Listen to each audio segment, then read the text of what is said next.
भी आप प्रभु में आए हैं, धीरे धीरे आप प्रभु में बढ़ेंगे। आपको बताऊं, प्रभु के पास आना ये कोई संयोग नहीं है, ये उसकी योजना है। हालेलुया। बाइबल बताती है यदि वो ना चाहे तो कोई उसके पास आ नहीं सकता। यदि वो ना चाहे तो कोई भी उसके पास आ, और अगर प्रभु ने बुला लिया है तो आपको कहना चाहता हूं कोई आपको ले जा नहीं सकता। बाइबल बताती है मेरी भेड़ों को मेरे हाथ से कोई छीन नहीं सकता। शत्रु चाहे जितना भी जोर लगाए आपके परिवार में, आप हो सकता है अकेले मसीह अपने परिवार में, हो सकता है आप अकेले खुदा के भवन में आते हैं, घर पर हो सकता है आपके बड़ा क्लेश होता है, बड़ी परेशानियां होती। मेरी वाइफ भी ऐसे ही परिवार से निकल कर आई जहां पर बहुत दुख और तकलीफ था। चर्च जाने के लिए उसको गालियां सुननी पड़ती थी, बहुत सारा विरोध था, उसके घर से विरोध था, माँ बाप से विरोध था, घर के लोग गंदी गंदी बातें बोलते थे, गली के लोग गंदी गंदी बातें बोलते थे, लोग धमकी देते थे कि चर्च नहीं जाएगी। पर खुदा का धन्यवाद, आज खुदा के खादिम की पत्नी है। क्योंकि अगर कोई काम खुदा आपके घर में शुरू कर रहा है तो उसे अंजाम तक पहुंचा कर ही शांत होगा। हालेलुया। और वो काम खुदा ने आपके जीवन में शुरू कर दिया है, वो शुरू कर दिया है और आपको बस इंतजार करना है, उसके साथ चलना है। और आप एक बात देख पाएंगे कि खुदा, जो लोग मेरी निंदा करते थे, जो लोग मेरे लिए गंदी बातें बोलते थे, जो लोग मेरे लिए थू थू कहते थे, जो लोग ये बोलते थे कि ये कन्वर्ट हो गया, ये प्रभु में आ गया, अब इसको तो शायद इतने पैसे मिले होंगे, बहुत सारी खराब बातें शायद आपके लिए बोली जाती है। पर वो दिन दूर नहीं जब वही लोग आपके पास आएंगे और आपसे प्रार्थना कराएंगे और आपसे कहेंगे बहन मेरे लिए प्रार्थना कर दो, मेरे घर में ये समस्याएं चल रही है। क्योंकि खुदा आपको वो अभिषेक, वो सामर्थ देगा कि आप हाथ रखोगे और लोग चंगे होंगे। आपको प्रभु सम्मान करेगा और उसके साथ चलना, उसके साथ चलना और उसका दामन नहीं छोड़ना। हालेलुया। बाइबल बताती है, हमारे पास समय उतना नहीं है इसलिए मैं कुछ वचन ऐसे ही बताऊंगा, आप ध्यान रखिएगा, लिखना चाहे लिख लीजिएगा। बाइबल बताती है यदि तू हल पर हाथ रखकर पीछे मुड़ता है तो तू मेरे योग्य नहीं है। अगर आपने यीशु मसीह को अपना उद्धारकर्ता ग्रहण कर लिया है, अगर आप उसके पीछे चल रहे हैं प्रभु के लोगों, मैं आपको कहना चाहता हूं कि आप उसका हाथ ना छोड़िएगा। क्योंकि अगर आपने हाथ छोड़ा तो आपका ही नुकसान होगा। कभी देखा है आपने मछली जो पानी से बाहर आती है, कौन तड़पता है? कौन तड़पता है? मछली तड़पती है। पानी का कुछ बिगड़ेगा कि मछली बाहर आएगी? पानी का कुछ नहीं बिगड़ेगा, पानी वैसे ही का वैसे ही रहेगा। पानी परमेश्वर है और मछली में और आप हैं। मैं और आप उस पानी के बगैर, उस परमेश्वर के बगैर तड़पेंगे, प्यासे होंगे, परेशान हो जाएंगे, तकलीफ में आ जाएंगे। पर अगर परमेश्वर में मैं हूं, अगर उस पानी में मैं हूं, अगर उस नदी के किनारे में हूं, तो मैं फलवंत होऊंगा, मैं आशीषित होऊंगा और खुदा मुझे बढ़ाएगा। हालेलुया। इसलिए उसका दामन नहीं छोड़ना, उसका हाथ नहीं छोड़ना, उसके साथ बने रहना। जिंदगी में कितना भी बड़ा कॉस्ट पे करना पड़े, आपके अपने बच्चे आपके खिलाफ हो जाएंगे, आपका अपना पति आपके खिलाफ हो जाएगा, आपकी पत्नी आपके खिलाफ हो जाएगी, आपके घर के लोग आपसे खराब तरीके से बात करेंगे। कुछ समय की बात है, बोलिए कुछ समय की बात, कुछ समय के बाद परमेश्वर का वचन कहता है वो कूड़े पर से उठाकर तुझे महिमान देते हैं।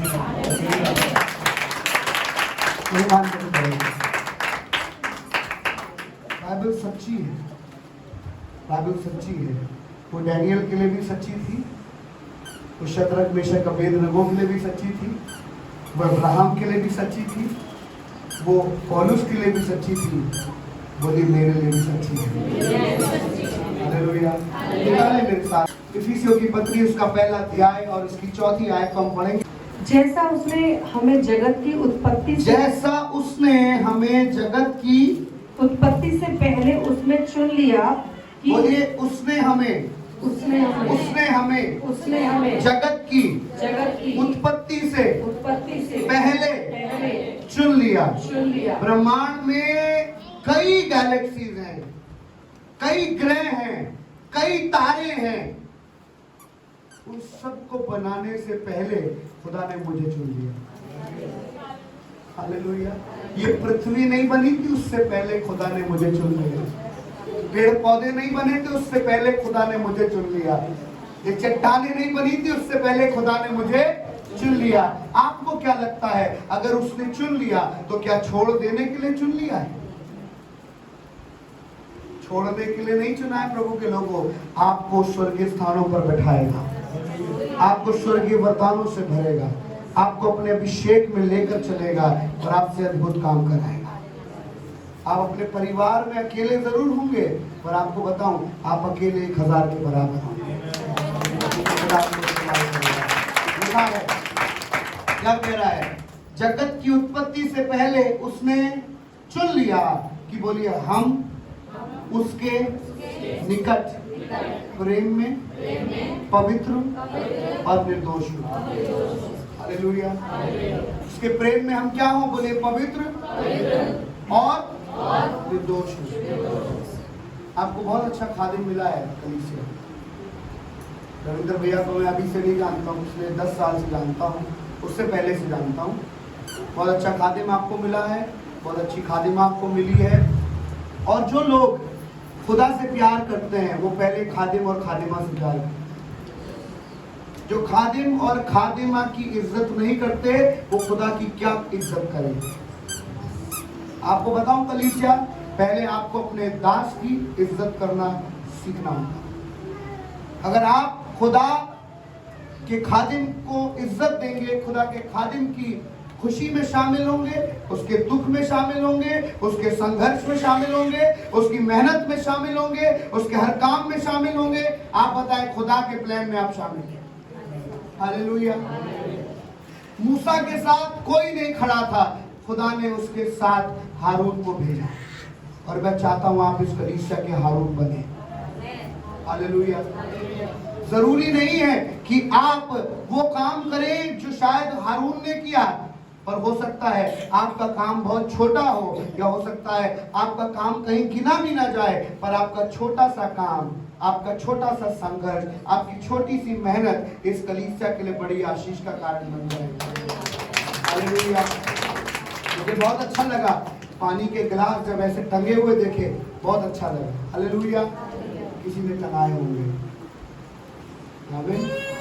ठंडा पानी पीने को मिला, किसी ने बर्फ लाकर उसमें डाली होगी। हालेलुया। ये सुंदर सजावट आपको दिख रही है, ये किसी ने रात में बैठकर की है, इसलिए सुंदर दिखाई दे रहा है। हालेलुया। जिस कालीन पर आप बैठे हैं वो कालीन किसी ने बिछाई है, झाड़ कर साफ करके बिछाई है, ताकि आप आराम से उस पर बैठ सके। हालेलुया। अगली दफा जब आप कालीन पर बैठे, अगली दफा जब आप चर्च में आए, अगली दफा जब आप चर्च की चीजों को इस्तेमाल करें, उसका लुत्फ उठाएं, खुदा से कहना, खुदा मुझे इस काम में शामिल कर ले, मुझे इस काम में शामिल कर ले। मैं सिर्फ लुत्फ उठाने के लिए नहीं आता हूँ प्रभु कलीसिया में, मैं कुछ करने आता हूँ, मेरी कुछ जिम्मेदारियां हैं। आपको बताएं, खुदा के खादिम, मैं अपनी टेस्टिमनी पूरी तो नहीं बता सकता, पर मैं बता रहा हूँ, बहुत सारे फाइनेंशियल प्रॉब्लम से होकर गुजरते हैं, बहुत सारी आर्थिक तंगी से होकर गुजरते हैं। आपके खादिम को कभी नौकरी ना करनी पड़े, इसलिए इतना देना खुदा के घर में। कोई खादिम को कभी नौकरी नहीं करनी चाहिए। अगर वो व्यक्ति गाड़ी चला रहा है, बच्चों को लेकर स्कूल से इधर उधर छोड़ रहा है, तो आपको कहना चाहता हूं कि ये आपकी गलती है। आपने देखा मूसा को काम करते हुए, आपने देखा इब्राहिम को काम करते हुए। जो लोग खुदा की खिदमत करते हैं, हम सिर्फ बोलने में ना कहें कि वो दुगने आदर के योग्य है, वो सच में दुगने आदर के योग्य हैं। पौलुस ने एक बहुत गंदी आदत कलीसिया में डाली थी। वो खुद तंबू सिलता था और लोगों की जरूरतें पूरी करता था। उसने कलीसिया को आलसी बनाया था, कलीसिया को आलसी बनाया। किस तरीके से?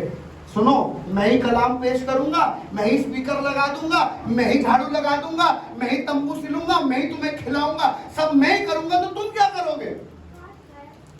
कलीसिया क्या करेगी? कलीसिया का क्या काम है? कलीसिया का काम है कि वो अपने खादिम के साथ खड़े हो। अगर आप अपने खादिम के साथ खड़े होंगे तो आपका खादिम सीना चौड़ा करके खुदा का काम करेगा। अगर आप नहीं खड़े होंगे, आपको सच बता रहा हूं, एक दिन हो सकता है वो बुझ जाए, एक दिन हो सकता है उसका दिल दुखे, एक दिन हो सकता है वो कहे यार सेवा करने में मजा नहीं आ रहा। आपको पता है मजा तब आएगा जब खुदा के लोग खड़े हो जाते हैं। मजा तब आएगा जब लोग कहेंगे नहीं ये हमारी भी जिम्मेदारी है। हालेलुया।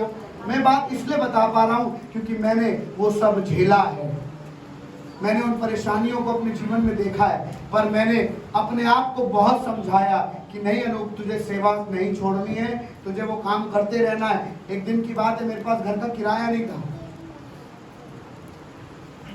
मेरे पास घर का किराया नहीं था। मैं रात में गया खुदा के पास, मैंने खुदा से बोला खुदा तू यहाँ पर लेकर आया है, तू शहर में लेकर आया, मैं किसी से नहीं बोलूंगा कि मेरे पास घर का किराया नहीं है, मैं सेवा कर रहा हूँ, तू मुझे यहाँ लेकर आया है। मैं खुदा के चरणों के पास गया, मैंने खुदा से बोला खुदा कल लैंडलॉर्ड आएगा, मैं किसी के सामने शर्मिंदा नहीं होऊंगा, तू मुझे यहाँ लेकर आया, तू मुझे चलाएगा। आपको सच बता रहा हूँ, अगली सुबह लैंडलॉर्ड आया, उससे पहले 7 बजे मुझे कॉल आया, एक आंटी ने फोन किया और वो बोली बेटा क्या आप घर आ सकते हैं प्रार्थना करने के लिए। मैंने कहा जी आंटी मैं आऊंगा। मैं सुबह 7 बजे उनके यहाँ प्रार्थना करने के लिए गया।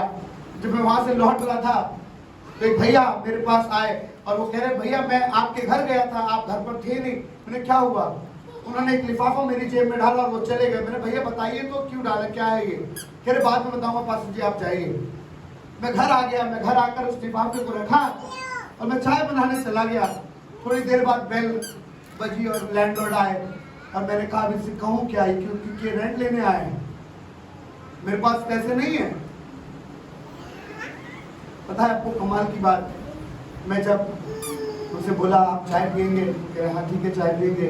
मैं चाय पीने के लिए कप निकाल कर उनकी चाय सर्व करी, उनको चाय दी, अंदर गया। मैंने खुदा से कहा खुदा इससे पहले मैं कुछ बोलता, एक धीमी सी आवाज है, कह रहे लिफाफा जाके इसको दे दे। मैंने उस लिफाफे को चेक किया, उसमें 6000 रुपए थे।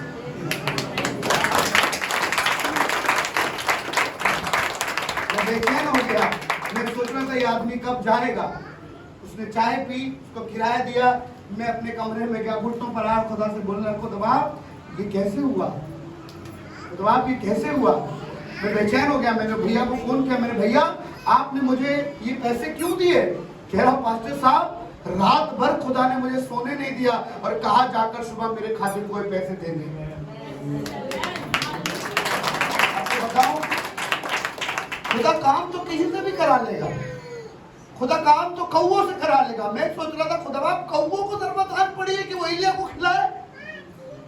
अब आकाश के पक्षी एलिया को खिलाएंगे? कितनी शर्म की बात है कि एलिया जैसा खादिम जो खुदा में जोरावर रीति से इस्तेमाल हो रहा है, एलिया जैसा खादिम को कौवे आकर खिला रहे हैं। एलिया जैसे खादिम को कौन खिला रहा है? आप खा लेंगे क्या कौवे के मुंह का? कौन खा सकता है कौवे के मुंह का? पर एलिया ने खाया कौवे के मुंह का। मैं तो नहीं खा सकता कौवे के मुंह का।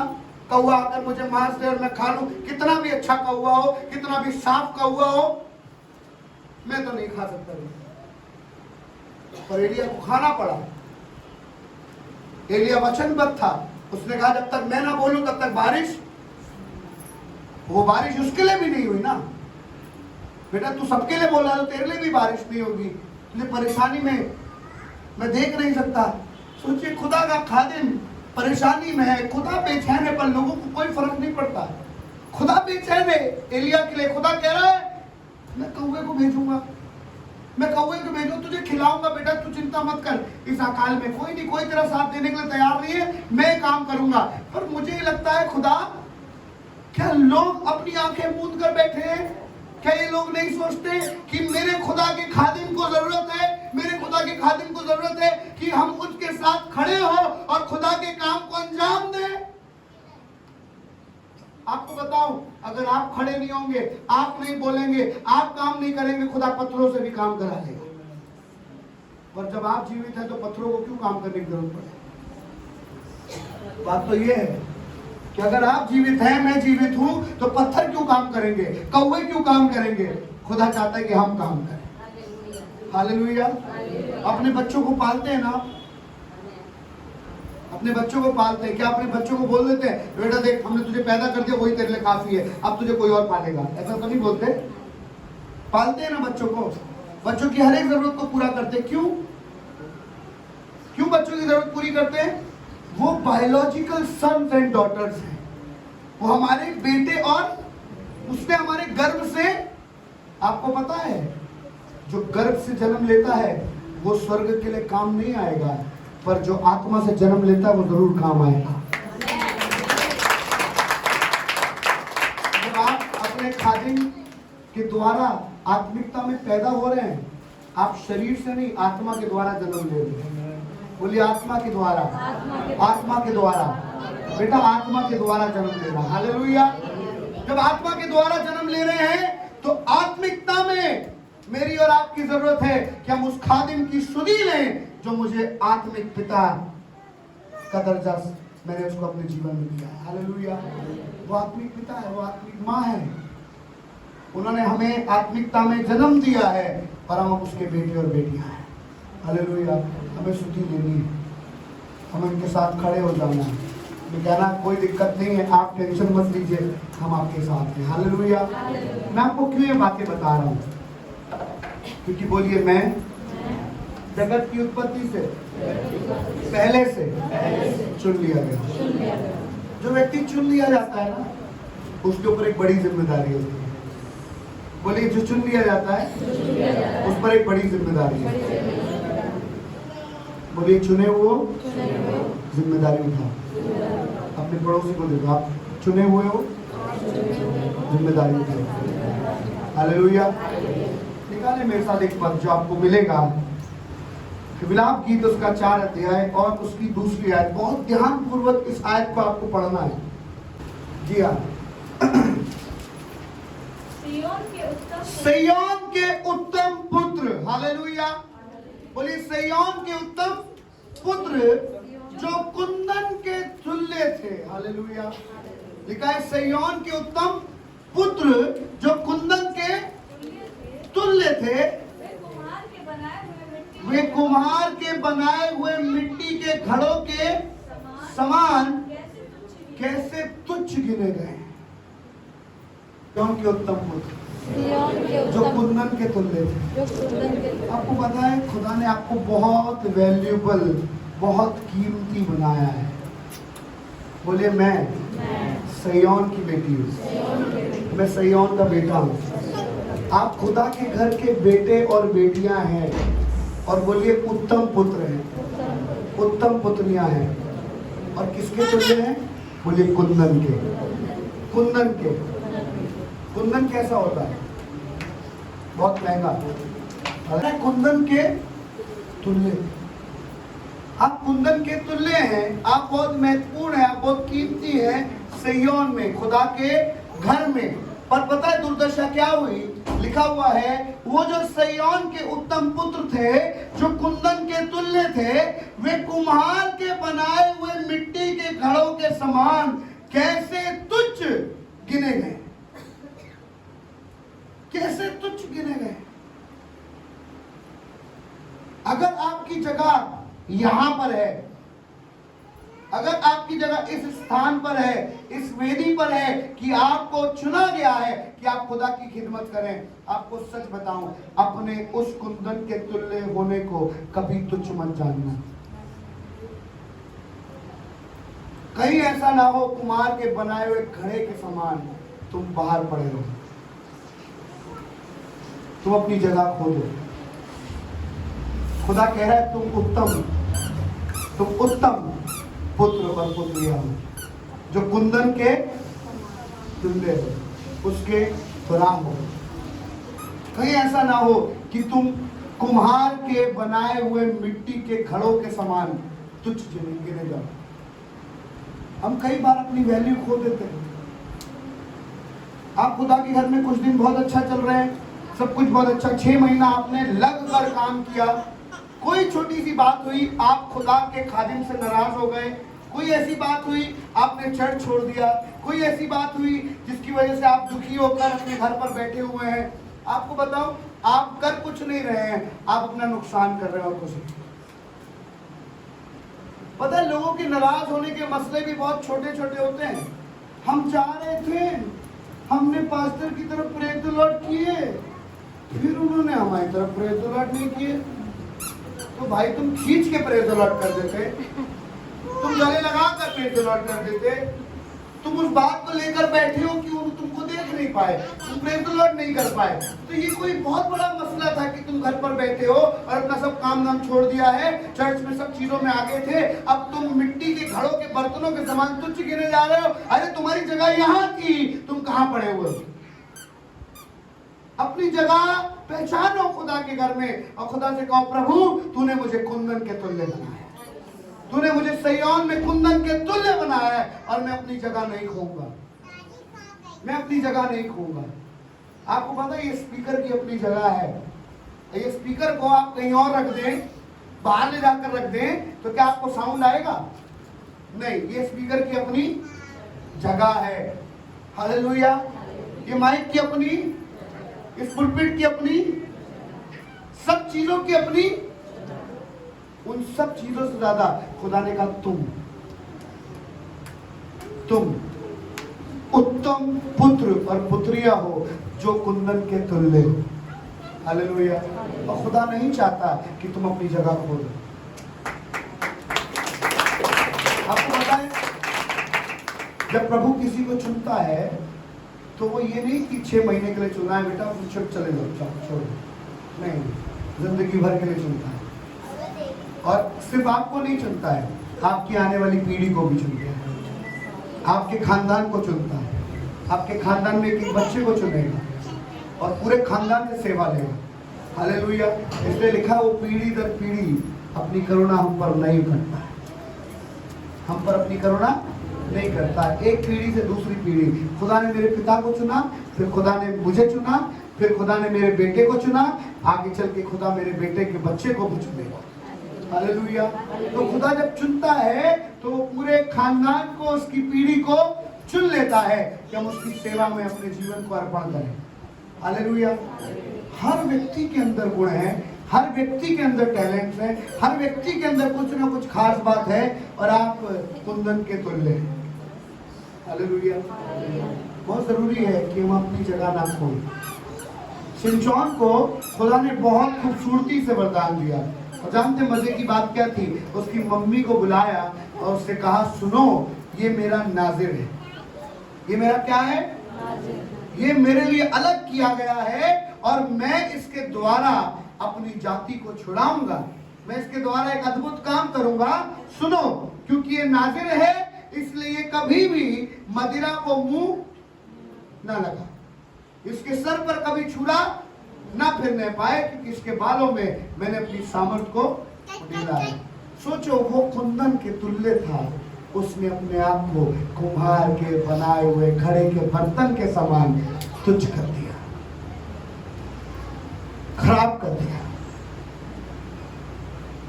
आपको पता है मैं फिंगर्स पर बता सकता हूं कि कैसे लोगों ने बहुत अच्छी मिनिस्ट्री करी पर आज कहीं दुकानों पर बैठे हैं। आज कुछ ऐसा कर रहे हैं जिसके लिए वो बने, जिसके लिए वो चुने। खुदा ने इसलिए थोड़ी ना तुम्हें चुना था, खुदा ने इसलिए थोड़ी ना तुम्हें बुलाया था कि तुम वही काम जाकर दोबारा करने लगो। शिमशोन, मैंने क्या तुम्हें इसलिए चुना था कि तुम व्यभिचार जैसी छोटी चीज में फंस जाओ? क्या खुदा तुम्हें अपनी पत्नी नहीं देता? तुम व्यभिचार में फंस गए, तुम दूसरे कुल की लड़कियों को ढूंढ रहे हो कि उनसे विवाह कर ले, मम्मी से मुजोरी कर रहे हो, लड़ाई झगड़ा कर रहे हो, मम्मी पापा से कह रहे हो नहीं हमको ये लड़की बहुत पसंद है। जितने लड़के हैं आपको बताओ, कभी अपने माँ बाप से, कभी अपने खादिम से लड़ाई झगड़ा नहीं करना। अगर कुछ करना है तो अपने कमरे में जाओ, खुदा से पूछो, खुदा बाप मेरे लिए क्या सही है। अपने रिश्तों के लिए कभी खुदा से लड़ाई मत करना, कभी किसी खादिम से लड़ाई मत करना, कभी माँ बाप से लड़ाई मत करना। अगर खुदा से पूछोगे, खुदा बताएगा तेरे लिए क्या सही और क्या गलत। हालेलुया। क्योंकि हो सकता है आप अपनी जगह खो दें। बहुत से लोगों ने गलतियां करी है क्योंकि दूर के ढोल बड़े सुहावने लगते हैं, आज वो बहुत अच्छी लग रही है, तो कल वही बहुत बुरी लगेगी। आज तो बिल्कुल लल्लन टॉप लग रही है, बिल्कुल अच्छी दिख रही है, बन ठन के चलती है, आपको बहुत अच्छी लगती है, पर कल वही आपकी आंखों में चुभेगी। क्यों चुभेगी? क्योंकि आपने खुदा से नहीं पूछा, खुदा से मालूम नहीं किया। शिमशोन ने यही किया, उसने व्यभिचार में अपने आप को फंसा लिया, गलत काम करने लगा, खुदा की महिमा का निरादर हो रहा था क्योंकि उसके पास सामर्थ थी और वो सामर्थ का गलत इस्तेमाल कर रहा था। और गलत इस्तेमाल करेगा तो क्या खुदा क्रोधित नहीं होगा? खुदा ने उसके अभिषेक को छीन लिया और उसके ऊपर से पवित्र आत्मा चला गया। और अब तुम क्या रह गए? साधारण से कुम्हार के बनाए हुए बर्तन रह गए हो। अरे तुम तो कुंदन के तुल्य थे, कुछ नहीं बचा तुम्हारे पास। खुदा का खादिम शाऊल, लिखा हुआ है, उसको राजा नियुक्त किया गया इजराइल का। तुम चुने हुए, खुदा ने तुम्हें अभिषेक दिया है, तुम इजराइल के राजा बनाए गए हो, पर इजराइल के राजा बनने के बाद तुम मूर्खता कर रहे हो। ये वो है जो अपने फ्यूचर को जानने के लिए भूत सिद्धि करने वालों के पास जा रहा है और उनसे मालूम करने की कोशिश कर रहा है कि मेरे जीवन का क्या होगा। आपको पता, आज भी बहुत से मसीह हैं, आज भी बहुत से लोग हैं जो प्रभु में आ गए हैं, वो भी यही काम करते हैं। भैया हमारा हाथ देख दो। अरे अगर तुम्हारा हाथ देखकर वो तुम्हें कुछ बता पाता तो वो पहले अपना हाथ ना देख लेता। आप बताइए वो सड़क के किनारे क्यों बैठा है? अपने ही हाथ देख ले। अगर उसे अपने कुछ मालूम ही नहीं है उसको, वो आपका हाथ क्या देखकर बताएगा? हम कई बार ऐसी मूर्खता करते हैं, कोई ताबीज बनवा के ले आएगा, कोई धागा बनवा के ले आएगा, कोई कुछ करा के ले आएगा। इन सब चीजों से हटकर आप अपनी जगह जो खुदा ने आपको दी है उसमें बने रहे। शाऊल क्या कर रहा है? शाऊल वो काम कर रहा है जो उसकी नजर में सही है पर प्रभु की नजर में गलत है। और लिखा हुआ है, परमेश्वर ने शाऊल को अपनी प्रजा के लिए तुच्छ जाना। क्यों तुच्छ जाना? अभी तक तो बिल्कुल ठीक था ये, अभी तक तो ये कुंदन के तुल्य था, अब तुच्छ कैसे हो गया? क्योंकि अब ये भूल गया है कि ये मेरा है। और जिस दिन आप ये भूल गए कि आप खुदावन के हैं, उस दिन आप कुम्हार के बनाए हुए घड़े के बर्तन के समान तुच्छ गिने जाएंगे। अपनी जगह खुदा के घर में, उस सयोन में कभी मत खोना। हालेलुया। क्योंकि खुदा जन्म रखने वाला खुदा है। खुदा आपकी फिक्र करता है, खुदा आपको खींच कर लाता है, खुदा अपने दासों को भेजता है, खुदा अपना वचन भेजता है, खुदा बहुत मेहनत और परिश्रम करता है। लिखा वो न सोता है ना ऊँघता है, पर दिन और रात तुम्हारी सुधि लेता है। लिखा है वो जगत की उत्पत्ति से तुम्हें लिए फिरता आया है और उसने वायदा किया तुम्हारे बुढ़ापे तक तुम्हें लिए फिरता रहेगा। वो तुम्हें छुड़ाता रहेगा, तुम्हें बचाता रहेगा। क्यों कर रहा है ये? क्योंकि उसने तुम्हें जगत की उत्पत्ति से पहले से चुन लिया है। अगर चुन लिया है तो वो इस्तेमाल ही करेगा। पर जरूरी क्या है कि मैं इस बात को ना भूलूं कि मैं उस कुंदन के तुल्य हूं। हालेलुया। बोलिए मैं कुंदन के तुल्य हूं। फिलिपियों की पत्री उसका पहला अध्याय और उसकी 27वीं आयत। केवल इतना करो, केवल इतना करो कि तुम्हारा चाल चलन मसीह के सुसमाचार के योग्य हो जी। कि चाहे मैं आकर तुम्हें देखूं, हाँ चाहे ना भी आऊं जी, तुम्हारे विषय में यह सुनूं जी कि तुम एक ही आत्मा में स्थिर हो हाँ और एक चित्त होकर सुसमाचार के विश्वास के लिए परिश्रम करते रहते हो। हालेलुया।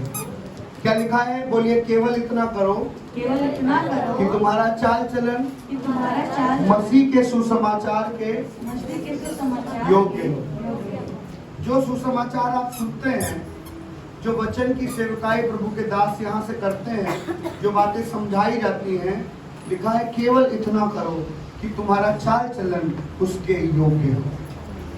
उसके आपको पता है मसीह लोग भी गालियां देते हैं, मसीह लोग भी गालियां देते हैं चर्च में। Hallelujah, praise the Lord.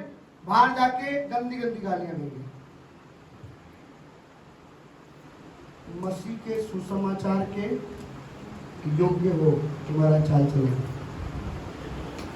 जब बाहर निकलो, इससे पहले गंदी बात मुंह पर आए, अपने तमाचा मारो और कहो ये मसीह के सुसमाचार की योग्य नहीं है।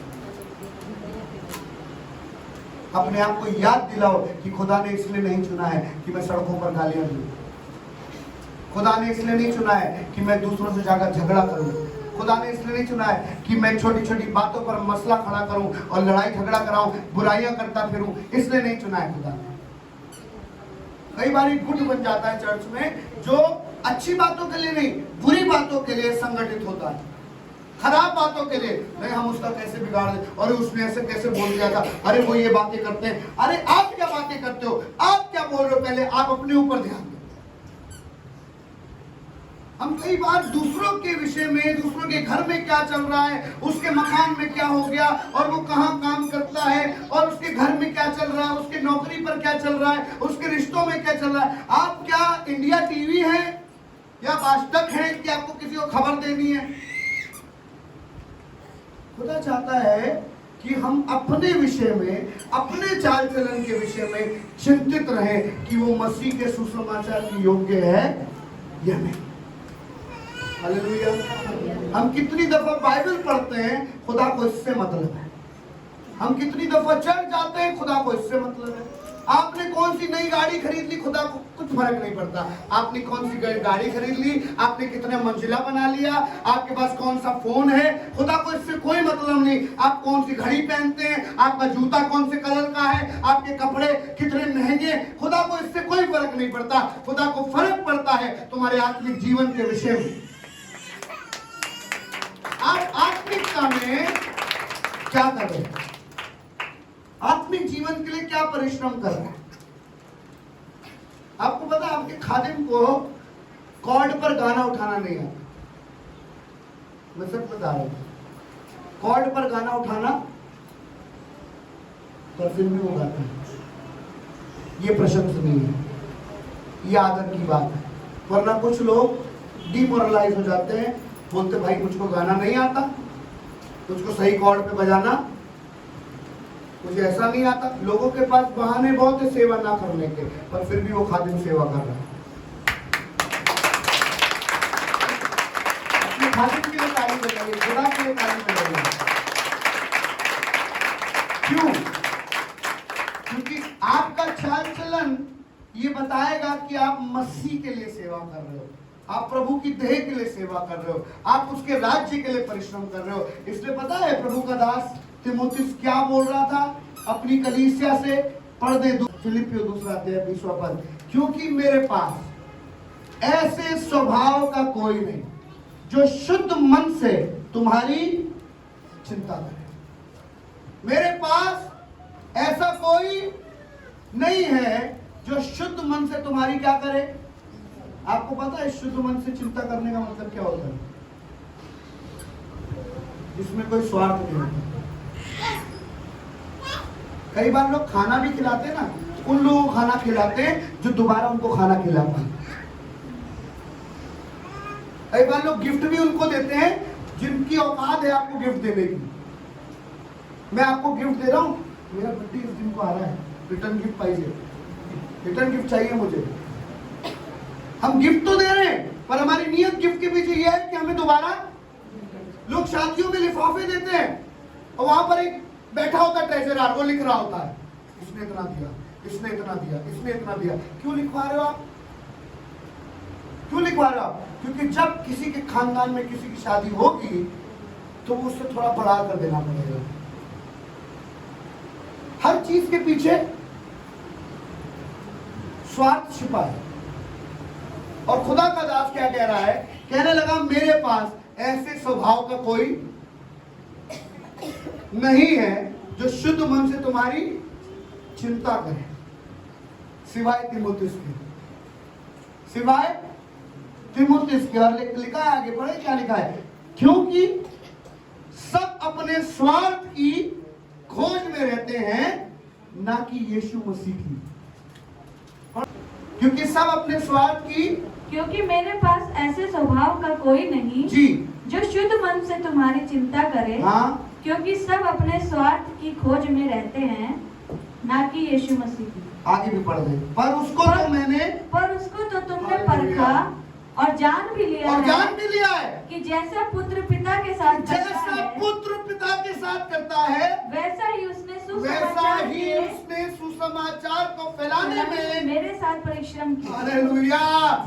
क्या कह रहा है? मैंने इसे परखा है, जान लिया है, जैसे एक पुत्र पिता के साथ करता है वैसे ही उसने सुसमाचार को फैलाने के लिए मेरे साथ परिश्रम किया है। हालेलुया।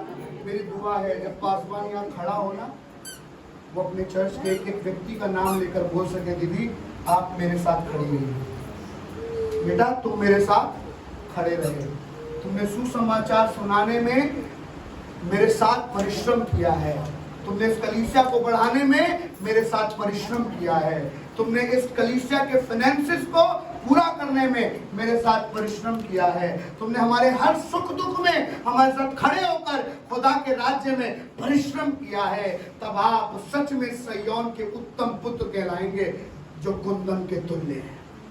हालेलुया। कुंदन के तुल्य पुत्र और पुत्रियां बनना है। एक जगह पे गया था, वहां पर एक जवान, उसने अपने जीवन को प्रभु को सौंपा और उस जवान से मैं 4 साल बाद मिला। वो जवान मुझे ढूंढता हुआ नागपुर में आया। हम दूसरे जगह पर गए थे, करीब 250 किलोमीटर दूर। वहाँ एक जवानों की सभा थी और वो जवान 4 साल बाद मुझे मिला। उसने मेरा चर्च ढूंढा और वो कलीसिया से जुड़ गया और वो ऐसा जुड़ा कि वो आज तक कलीसिया में बना हुआ है। मैं अपना अधिकतर काम उसके हाथ में सौंप कर आता हूँ और ये वो बीज है जो यूथ मीटिंग में मैंने बोया था। हालेलुया। आपको पता है, आप जो करेंगे, आपको नहीं पता आपकी चर्च से एक बेनियन उत्पन्न हो जाए। आप जो करेंगे, आपको नहीं पता कि आपके चर्च में कैथरीन कुलमिन उत्पन्न हो जाए जो खुदा का काम करे। और आपका परिश्रम एक मन, एक चित्त, एक आत्मा में होना चाहिए। तो आप इस बात को कहना चाहिए। आपके खादिम के चेहरे पर अगर संडे मॉर्निंग उदासी है तो ये आपकी गलती है। आपका खादिम अगर नाच रहा है, आपको पता नाच भी तभी निकलता है जब बनाने में होता है, ऐसे नहीं निकलता नाच। कोई कितना भी जबरदस्त आदमी हो, उसके अंदर मन में जब दुख होता है ना, उसका नाचने का मन नहीं करता। नाच निकलता है, आनंदित होता है, मन प्रफुल्लित हो जाता है जब सब कुछ प्रभु तेरी मर्जी में सब कुछ बहुत खूबसूरत हो रहा है। हालेलुया। हाँ, होगा, कठिन समय होगा, परेशानी का समय होगा, दुख का समय होगा, निराशा का समय होगा, आंसुओं का समय होगा, लोग धोखा देंगे, ऐसा भी समय होगा। पर एक बात तो तय है, खुदा कुछ लोग तैयार कर रहा है आज की शाम जो कुंदन के तुल्य बनेंगे। लोग तैयार हैं। मैं आज सिर्फ उन लोगों के हाथ देखना चाहता हूँ जो इस कलीसिया के प्रति समर्पित रहना चाहते हैं।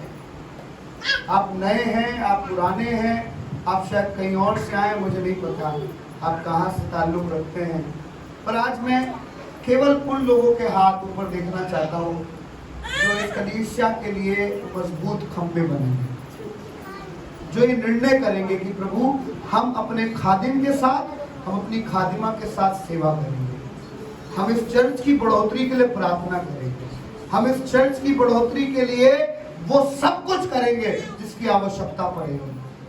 हम दिन और रात एक करेंगे ताकि खुदाबाप की कलीसिया बादली की बढ़ती जाए, खुदाबाप की जगह छोटी पड़ जाए, प्रभु इनकी सीमाओं को बढ़ा दे प्रभु जी, प्रभु इनकी बाउंड्रीज को बढ़ा दे प्रभु जी, खुदाबाप इनके तंबू को चौड़ा कर प्रभु जी। खुदाबाप तू अनुग्रहकारी है प्रभु, तू दयालु है प्रभु जी। खुदाबाप आज तेरे दास के लिए, तेरी दासी के लिए प्रार्थना करते हैं प्रभु जी। प्रभु जो परिश्रम, जो मेहनत वो कर रहे हैं प्रभु, वो निष्फल न होने पाए परमेश्वर पिता। प्रभु ये साल 2023 इनके लिए बढ़ोतरी का वर्ष बन जाए परमेश्वर पिता। Let their house be increase in the name of Jesus. प्रभु तू अनुग्रह कर ताकि प्रभु तेरी भलाइयों को देखने पाए प्रभु जी। आज जो जवान, आज जो बुजुर्ग, आज जो बड़े प्रभु इस बात का फैसला कर रहे हैं कि वो अपनी जिंदगियों को इस खादिम के साथ इस चर्च में रहकर प्रभु की महिमा के लिए इस्तेमाल करेंगे, तू हर एक पर अपना हाथ रख, तू हर एक पर अपना हाथ रखा रिया था। धन्यवाद प्रभु जी, तू हर एक पर अपना हाथ रख प्रभु, ताकि प्रभु एक एक जन अनॉइंट होने पाए, तेरा अभिषेक उतरने पाए प्रभु, तेरी सामर्थ उतरने पाए प्रभु जी। और ये लोग प्रभु जी इस कलीसिया से ऐसे जुड़े रहे जैसे एक पिता अपने पुत्र से जुड़ा रहता है। प्रभु जी प्रार्थना करते हैं हर एक के खानदान पर तेरे हाथ पहुंचा, हर एक के खानदान पर तेरे हाथ पहुंचा प्रभु जी। दुआ करते हैं जितने भी लोग आज यहाँ मौजूद हुए हैं वो तुझसे प्यार करते हैं प्रभु, तुझे खोजते हुए आए हैं प्रभु। उनकी कुछ कुछ प्रार्थना निवेदन है प्रभु, उनकी कुछ कुछ समस्याएं हैं प्रभु जी, कुछ बीमारी से ग्रसित है प्रभु, कुछ के पास बहुत से सवाल थे जिनका जवाब तूने आज दिया है प्रभु। दुआ करते हैं यदि कोई बीमार है तूने चंगाई दे, मेरे हाथ में कोई सामर्थ नहीं प्रभु कि मैं किसी पर रखूं और वो चंगाई प्राप्त करे, पर तेरे कहने से रोगी चंगाई प्राप्त करता है प्रभु। तू स्पर्श अपने हाथ को बढ़ा, सारी बीमारियां यीशु के नाम से जाती रहे प्रभु जी। हर प्रकार की बीमारी को हम खदेड़ते हैं, डांटते हैं प्रभु जी और इस स्थान से दूर करते हैं प्रभु जी। तेरे घर में, तेरे खेमे में कोई भी बीमार ना पाया जाए प्रभु जी। प्रार्थना करते हैं जो लोग कर्जों में हैं, जो लोग इस समय कर्जों से होकर जा रहे हैं, जिनकी फाइनेंशियल इश्यूज हैं प्रभु जी, वो परेशानी को देख रहे हैं प्रभु, घर में इतनी तकलीफ है कि प्रभु जी कुछ समझ में नहीं आ रहा, पर प्रभु आज से उस कर्जे के बॉन्डेज को हम तोड़ते हैं यीशु मसीह के नाम से। हम उस कर्जे के बॉन्डेज को तोड़ते हैं और दुआ करते हैं खुदा बाप हर एक को कर्जों से बहाल कर अपनी सामर्थ को दे प्रभु जी, इनके पास फाइनेंशियल फ्रीडम आने पाए प्रभु जी, ताकि किसी को किसी बात की घटी ना हो परमेश्वर पिता, ऐसा तू अनुग्रह कर प्रभु जी। खुद बाप जो लोग अपने जीवन में किसी किसी प्रकार से प्रभु दुखी और निराश हैं, आज तू अपनी नई आशा से उन्हें भर दे प्रभु जी, अपने आनंद से उन्हें भर दे प्रभु जी, अपनी खुशी से उन्हें भर दे प्रभु जी। उनका विलाप नृत्य में बदल जाए प्रभु जी, उनका दुख आनंद में बदल जाए प्रभु जी। प्रभु तू सामर्थ को दे प्रभु जी, ताकि जिन जिन जगहों पर उन्होंने शर्मिंदगी उठाई है प्रभु, उन्हीं स्थानों पर तू उन्हें आदर से भर दे प्रभु जी। खुद बाप अनुग्रह कर, सुंदर पगड़ी बांध, राख को दूर कर प्रभु जी, तेरी महिमा को प्रकट कर परमेश्वर पिता। धन्यवाद देते हैं प्रभु, हर एक की तूने स्तुति दी है, हर एक को तूने छुआ है, हर एक से तूने बातचीत करी है, और ये वो सिय्योन के उत्तम पुत्र और पुत्रियां हैं जो कुंदन के तुल्य हैं। इसमें से एक भी प्रभु नाश ना होने पाए, इसमें से एक भी कुम्हार का बर्तन ना बनने पाए, पर हर एक तेरे उत्तम बर्तन हो जो तेरे लिए काम आए, तेरे लिए इस्तेमाल हो। धन्यवाद देते हैं, सारा आदर सारी महिमा तुझी को देते हैं। उस प्रार्थना को अपने उद्धारकर्ता यीशु के नाम से मांगते हैं, आमीन आमीन। Praise the Lord. प्रभु आप सबको आशीष दे। God bless you.